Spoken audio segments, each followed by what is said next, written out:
mo re kganyantse beng ba di-drone ba rotloediwa go di tseela diteseletso.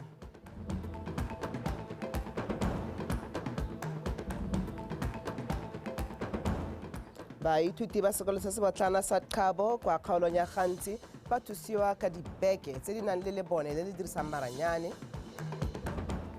Fa mo go tsa metshameko Lungo Scotch a iponela phatlha kwa tikologong ya Sekamakgaolakgang a lebelo la 400 meters la di-Olimpiki.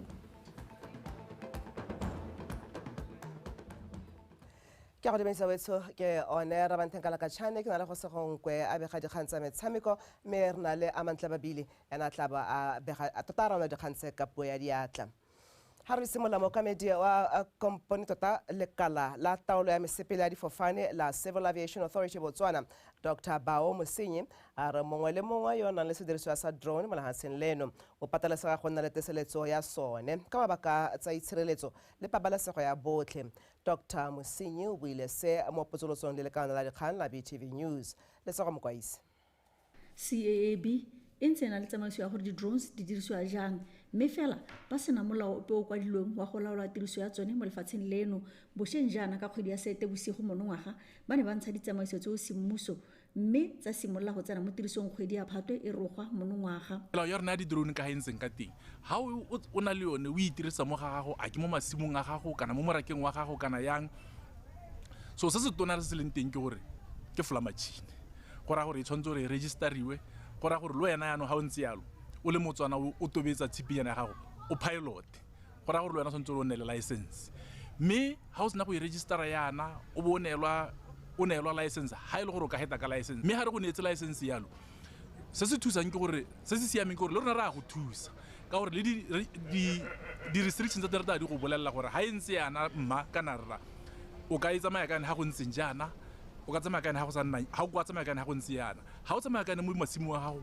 gongwe o thola dijalo tsa gago leng e tshwanetse go na mo masimong a gago hela ga o kwa tolela ka ha tshimong ya motho o bapileng le ene ha go kgobokanya ka re le mo shong yana ga o kwata ka yone hela mo shong o bo invade privacy ya batho ba bangwe.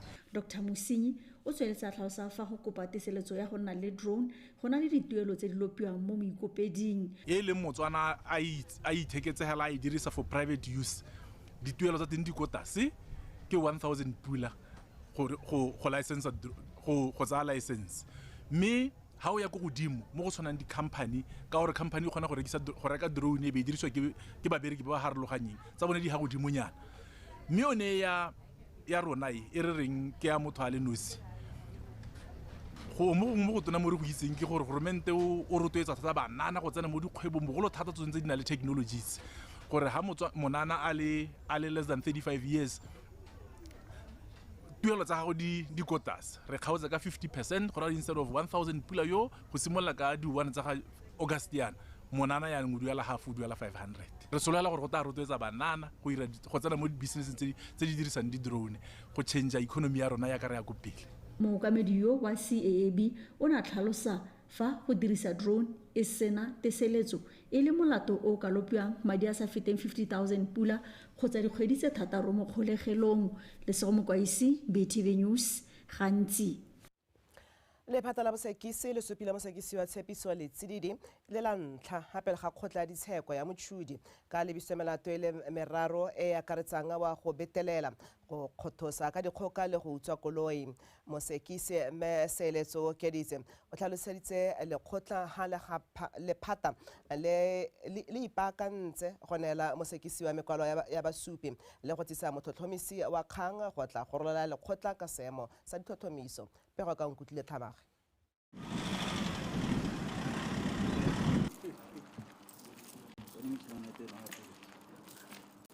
Tshepiso Letsididi yo tlholegang ko dintorokong o supea jana fa kgotleng kgolo ya ditsheko ya motšhodi ka melato ya go itseela dikobo ka dikgoka ya go kgothosa le o mongwe wa go utswa koloi morago go supea ko kgotleng ya Broadest ka molato o mošwa wa go betelela. Go ya ka dipampiri tsa lekgotla mosekisi wa Letsididi e na re kgwedi ya Sedimonthole e le 1 ka ngwaga 2022 go belaelwa a na thubetsa mme mongwe fa pele ga Masa Garden go bapa le motse wa Rasesa mo kgaolong ya Kgatleng. Mosekisiwa go belelwa gape gore ka letsatsi leo la di-1 a boa gape a kgothosa mme yo mogala wa letheka wa Samsung J1 le Samsung A20 tse di lopileng 2,800 le 3,999 pula ka tatelano mme a tsa 260 pula le karata ya banka mo go ene. Mosekisiwa go tlhalosiwa gape fa a ne a fetela mo kgothoseng meyo dilwana tsa ntlo tse lopang 7,900 pula le go mo utswela koloi ya BMW 1 Series. Mosekisiwa a re ga ipone molato mo melatong yotlhe ya e lebisitsweng. Ba bosekisi ba ne ba supa fa ba ipaakantsa go neela mosekisiwa mekwalo ya basupi le go tsisa motlhotlhomisi go tla go tlhalosetsa lekgotla ka tswelelopele ya ditlhomiso mme ebile ba le kgatlhanong le gore mosekisiwa o ka letlelelwa go emela tsheko ko ntle ga kgolegelo.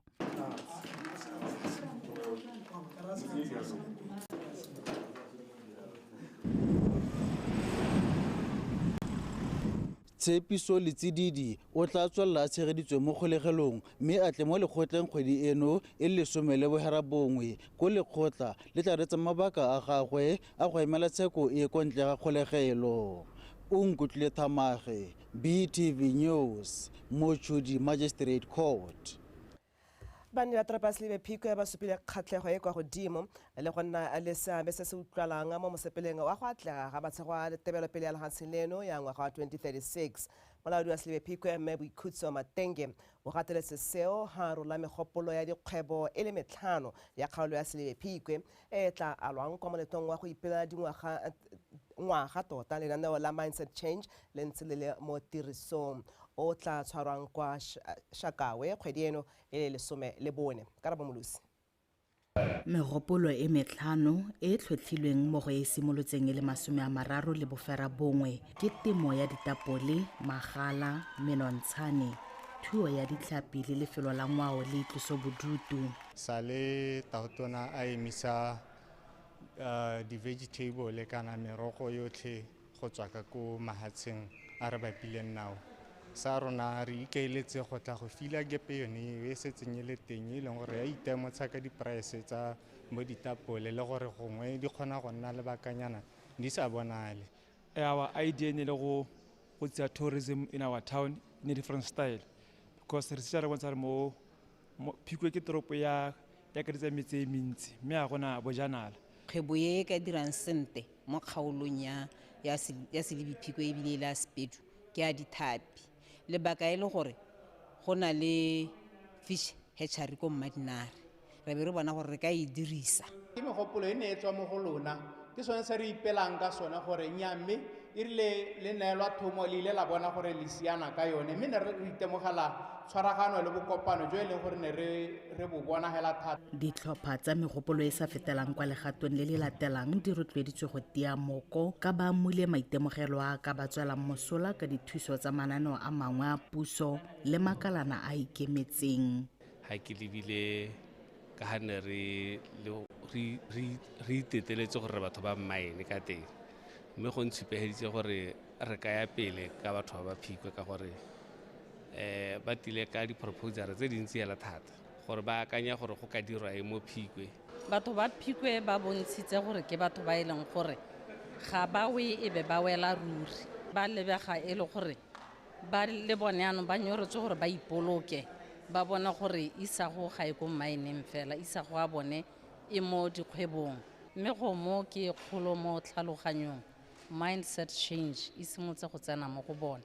Kgaolo jaanong e na le dibeke di le 2 fela go itlhokotsa pele ga makgaolakgang kwa Shakawe mme banni ba rotloediwa go tshwaraganela go netefatsa gore ba feta ka tse ditsididi jaaka ba tla bo ba phadisana le dikgaolo tse dingwe di le 31 tsa lefatshe leno.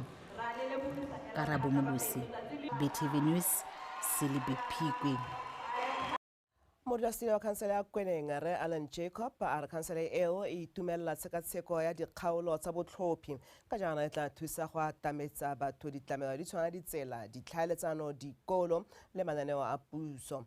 Re Jacob o buile se kwa phuthegong e hapegileng ya khansele ya Kweneng. Tanki Senso wa bega. Rre Allen Jacob a re ba biditse phuthego e hapegileng gore ba itebaganye le dikgang di le pedi e bong kgang ya go sekaseka dikgaolo le lenaneo la ditlhabololo la kgaolo la DDP9 le la setšhaba la NDP 12. A re ditsela di tshwana le ya re Sesa Khupe, Lentswe le Tau Mahetlo le tse dingwe di ka tokagatsa matshelo a banni ba metse eo fa di ka nna di le mo seemong se se siameng. Ditsela ditleliniki tsa rona le gore mme ditsela tsa rona di siame di ka kgona gore batho ba tsamaye mo go tsone ebile re lebile kganya gore kana re mo kganyeng ya gore batho ba tshwanetse gore ba itirele dijo ba leme ko mamasimong mme ko mamasimong go na le ditsela tse di siameng tsa gore batho ba ka go tsa ditswa masimong ko ba di tlisa ko tshwanetseng teng ba di tlisa ko bathong ko marketeng ko. Le Jacob o ne gape a bua ka botlhokwa jwa go tlhabolola dikago tsa dikolo tsa kweneng a re seo se ka thusa mo go tokafatseng maduo. Re ne re kopile yalo gore Ntswe le Tau kana tshwanetse gore gongwe go nne le unified secondary school e leng gore e tla be e simola ka form 1 go tsena ka form 5 gore ra boede gore bana ba rona ba nne ba tsamaye le kgakala ba ye bo netane bo Moshopa ba ye go Good Hope mme ba tswa kgakala ya no akanya ngwana a tswa mo kweneng a ba hetela go Good Hope gore a mme o tla bona tlhokomelosego e siameng.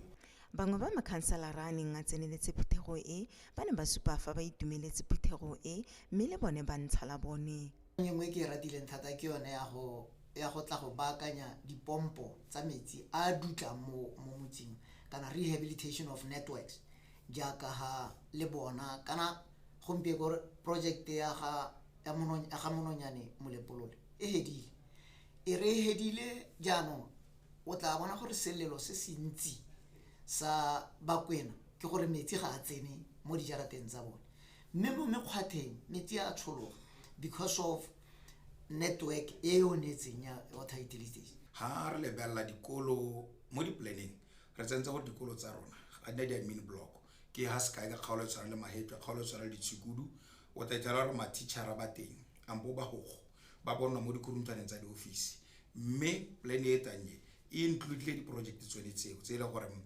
the entire district go sena di-admin block teng dikgaolo tseo di kgona go direlwa di-admin block. Kwa ntleng ga go rarabolola dikgwetlho tsa ditsela le metsi mo kgaolong go beletswe fa go le botlhokwa go nna le fa go belegisediwang teng mo dikokelong di tshwana le ya Lentswe le Tau go leka go fokotsa motsamao o moleele mo go bao ba ba itsholofetseng.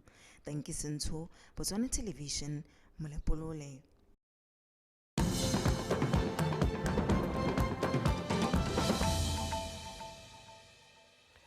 Ha re kantse ditso lawetso di bolela ha mo maitekong a go tswelela ka go thusa ba ba tlhokang ele ka lenaneo la go thusa merahe e dikompone di direlang mo go yone. Banka ya First National Bank Botswana ka lekgotla la yone la FNBB Foundation ya betse baithuti ba sekolo se se botlana sa Qhabo kwa kgaolong ya Gantsi dibeke tsa sekolo tse di nang le lebone le le dirisang marang a letsatsi. Lesego Mokwaisi ka dintlha. Motso a Qhabo ke motso di kilometara tse di 82 go tswa mo kgaolong ya Gantsi mme motso mo sebakeng seno o santse o sena motlakase seo se ra gore mpho ya dibeke tse di dirisang marang a letsatsi e tla thusa baithuti go kgona go dira tiro ya sekolo mo tlhofo. The donation is a package that includes a school backpack that has an attached mpho ya akaretsa beke ya sekolo e nang le bonle le dirisang motlakase wa marang a letsatsi beke e ka ga e dirilweng ka teng ha moithuti a ntse a tsamaya go ya sekolong le go boa motlakase o tla bontse o tsena mo go yone mme a le dirise go bala mo maitsibueng. And the panel will then power up the lamp for use by the learner to read. Me ba setse ba bile jalo dibeke di le 3000 mo Botswana ka bophara. La bona gore FNB Botswana Foundation e dira tiro e ntle mme tiro e ba e direng ga ba bolo go e dira ka ngwaga wa 2018 ba ha bana ba dikolo dibeke di le 3000. Mogolwane go tswa go lephateng la thuto mo Gantsi le ena a lebogela mpho eo. Ke boitumelo bo botona, is a great pleasure. Ke boitumelo jo botona gore ke bokele ha ke amogela dimpho tse tsa dibeke tse di dirisang marang a letsatsi. To Qhabo Primary School. A tshimologo ye ya gante go go rolwa dibeke tse e nne tshimologo ya dikakanyo tse di go godimo tse re tla bona re ya go hetola seemo le selebego sa thuto ya bana ba rona. ke gore ke amogele ka boitumelo jo bo go godimo ha ne boitumelo bo bonwa nka bo le bona gongwe ke eta ke ntse ke buduloga jaaka pelo ke nna monye ke nna motona go itumelela ka FNBB e dirileng ka teng ba gaetso ka boitumelo jo bo kalo ke amogela dibeke tse go tswa mo FNBB. Batsadi ba ne ba gakolola go tlhokomela dibeke tse le gore ba seka ba di tsaya mo baithuting jaanong ba dira tsa bone tsa tloga jaanong tsa seka tsa diragatsa maikaelelo a tsone mo go thuseng baithuti. Lesego Mokwaisi, BTV News, Kabo. Mokgatlo wa Wild and Trust o boloditse letsholo la go rutontsha bana ka dikgang tsa tshomarelo diphologolo. Maikaelelo e le go rotloetsa bana go tlhokomela tikologo le go tlhaloganya diphologolo le ka ga di tshelang ka teng. E le nngwe tsela ya go diragatsa seo, mokgatlo o ne a tshwara thuto ka dipuisano ka seo kwa Shakawe. Tiny Tsukulu ka dintlha. Coaching Conservation e itlamile go ruta bana go nna le kutlwelo botlhoko mo diphologolong le gore ba nne le kgatlhego mo go tsone go tswa bonyenyaneng jwa bone segolo jang mo nakong e go santseng go na le dikgang tsa kgotlang ya batho le sekalo phologolo. Go ba monona tumalano e gareng ga Wild and Trust le lephata la thuto go tla dira gore bana ba sekolo ba nne le lesedi ka tlhokomela diphologolo le go tshela le tsone. Conservation is a conservation initiative of Wild and Trust that fosters positive. Coaching Conservation ke lenaneo la Wild and Trust le le rotloetsang botsalano magareng ga bana mo kgaolong eno le diphologolo tsa naga. Ka jalo re leka go ba letla go itemogela diphologolo tsa naga ka tsela e e siameng ba sa di itse fela ka go gotlhagotlhana le batho. Outside of human and wildlife conflicts. We go into schools targeting grade 5 up until grade 7. These stakeholders donate machines. Bana le seabe ba ba rotloetsa dikolo ka go di abela didirisiwa ko sekolong go rotloetsa thuto e e nang le boleng. They want our students to receive quality education. Go dumela gore lenaneo le la Coaching Conservation le berekela bana mo dikolong thata ba tsebisiwa santse ba hatloga.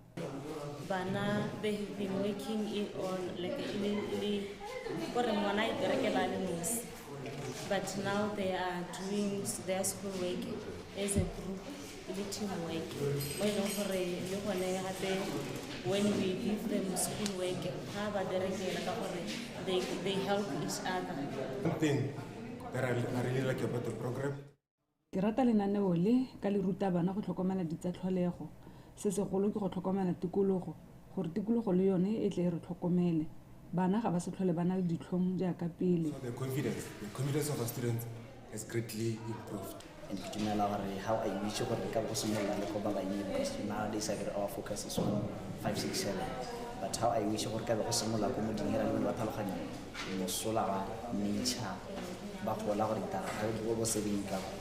this information melaetsa ya go ruta bana ka diphologolo le go tshela le tsone e dira ka metshameko e farologaneng gore ba tlhaloganye ebile ba nne le lorato mo go se ba se rutiwang. Tiny Tshukudu, BTV News, Shakawe. Ka go rialo ke di rolela go Segonkwe a tla ka tsa metshameko.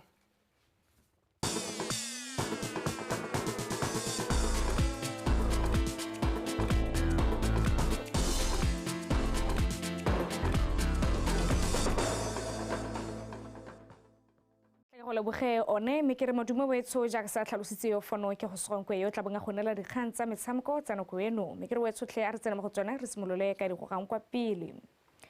Morule stulo wa lekgotla la Botswana National Sport Commission Marumo Morule o rotloeditse baemedi ba lefatshe leno kwa metshamekong ya di-Paralympic e bong Edwin Masuge le Gloria Majaga go ya go phadisana ka mashetla fa a bua kwa moletlong wa tsamaya sentle maabane mono ga borone. Morule o tlhalositse fa metshameko ya selebego se e se go iteisana boratana fela mme go le gontsi mo ba ka go ithuta mo go yone a rutle go le gontsi ka le diapoloko.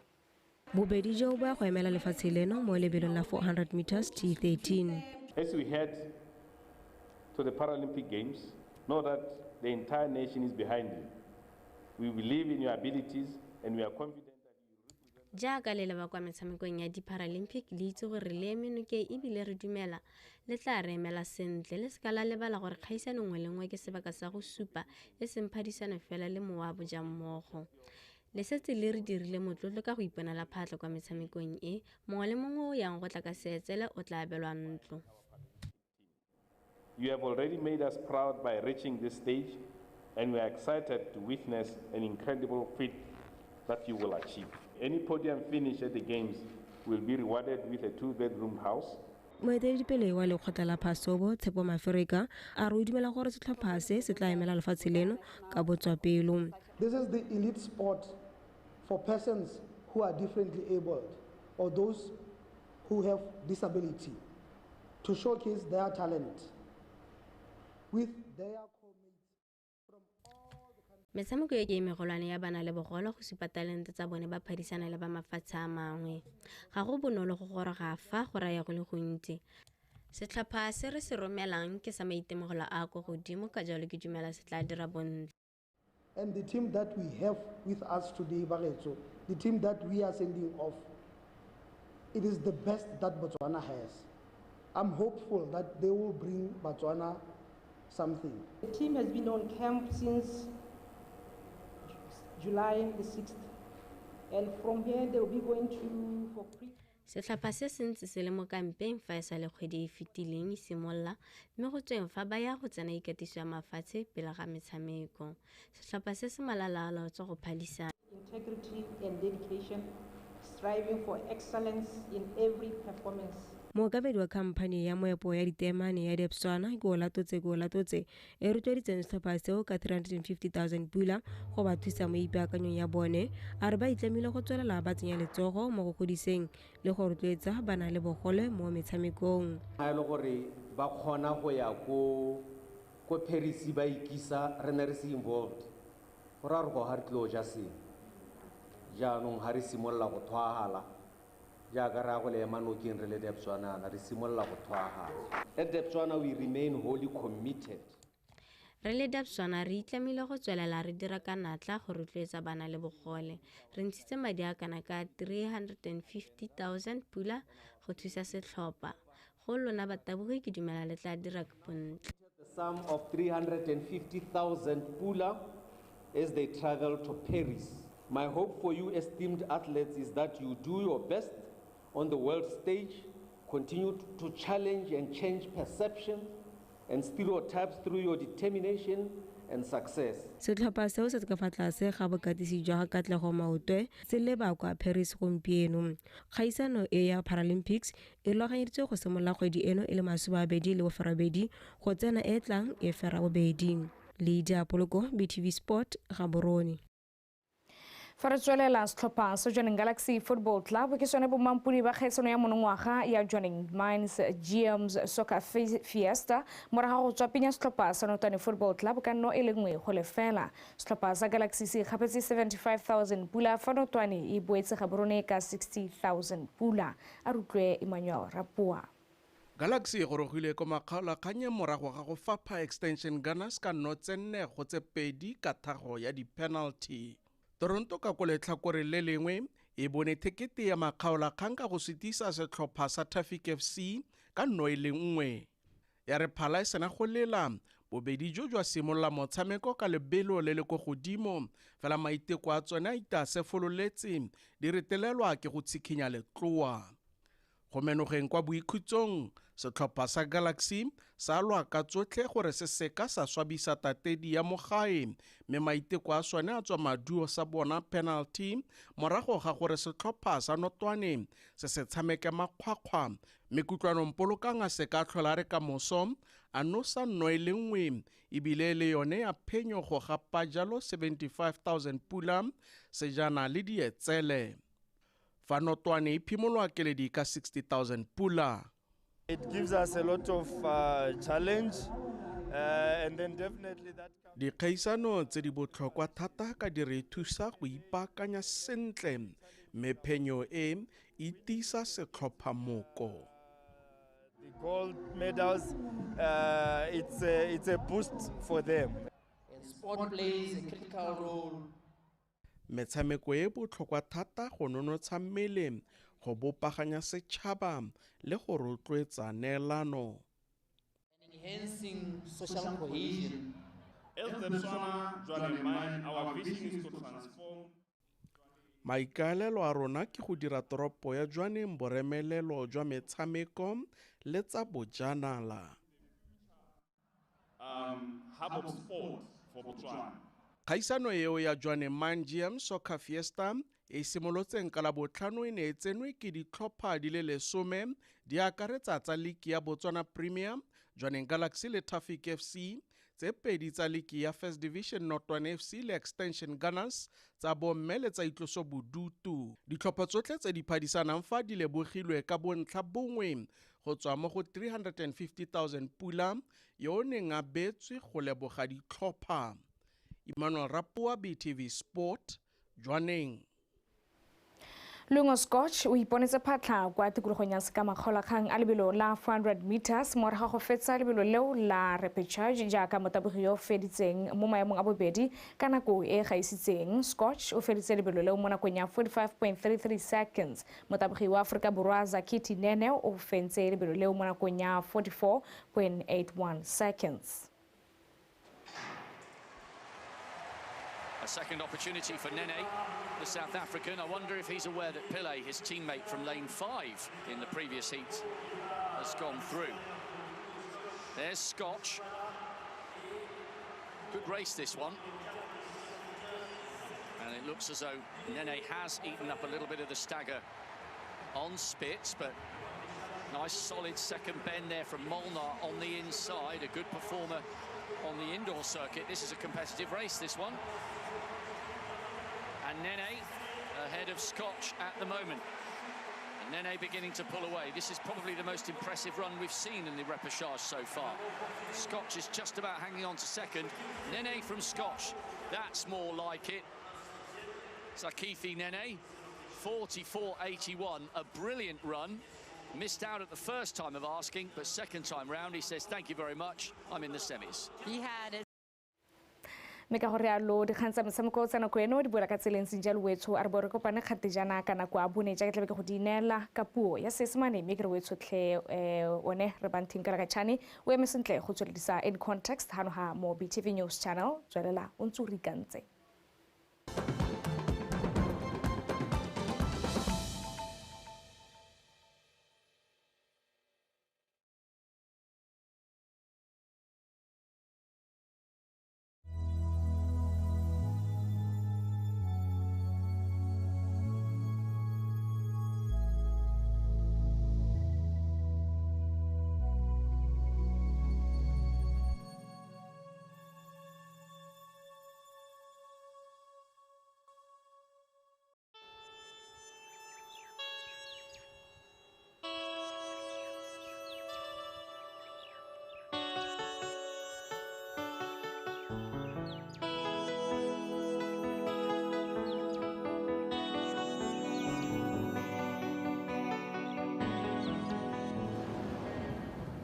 Malaga, a relatively small village in the Tswapong area, hosts loads of historical sites and artifacts.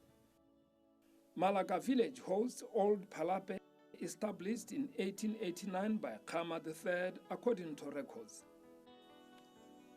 Though the church is closely associated with Old Palape, it is just part of Old Palape and not Old Palape itself.